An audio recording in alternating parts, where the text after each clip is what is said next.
banezerewe bananiwe gufata amarangamutima yabo ariko sina ngombwa bagomba kuyagaragaza. No munsi mwiza dufite abana bacu barimo bitegura kubaka urugo. They couldn't keep up with their emotions. It is a special day for them. Ndagira rero ngo tudatinze duhere kuri Trezor. Let's begin with Trezor. aratubwira umuntu bari kumwe. He will tell us who they are with. Narangiza atubwire gahunda y'uyu mushinga wabo. And their plan.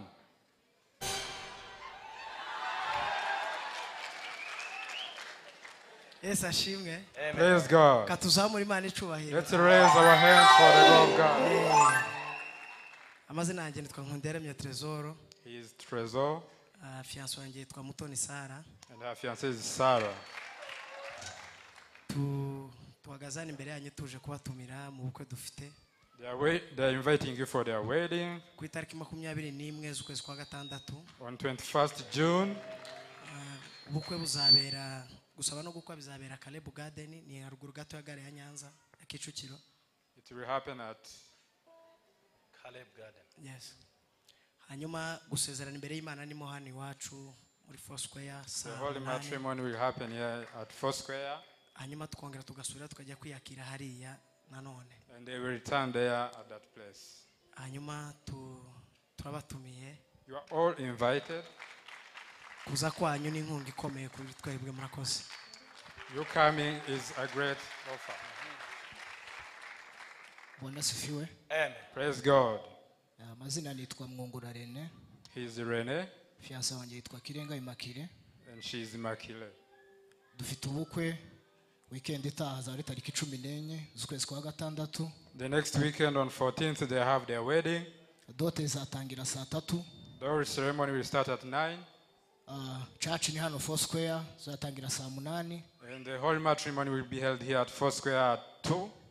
Reception tuzasubira Excella zatangira saa 10. And the reception they will return at Excella. Kubana namwe ni inkunga ikomeye turabatumiye.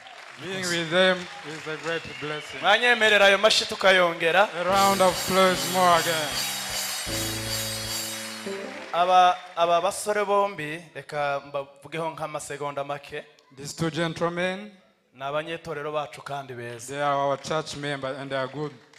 Mu murimo wabo mu mpano zabo bahagazemo neza. In their ministry and in their gifts. Nukuvuga ngo rero kubaranga hangaha nukugira ngo mubashigikire mu buryo bwose.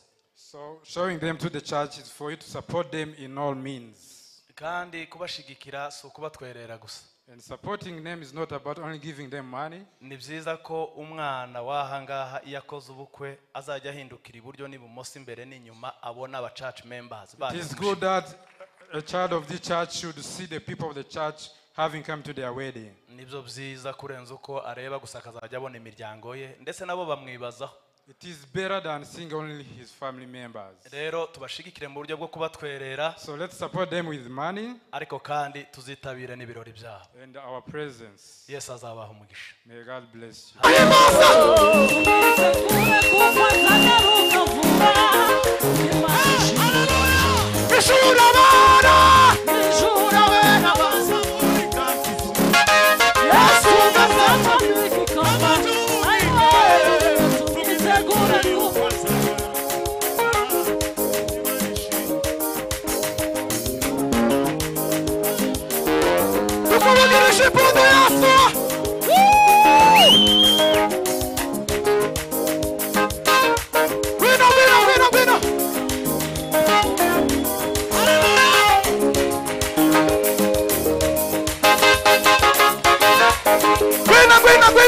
Gwena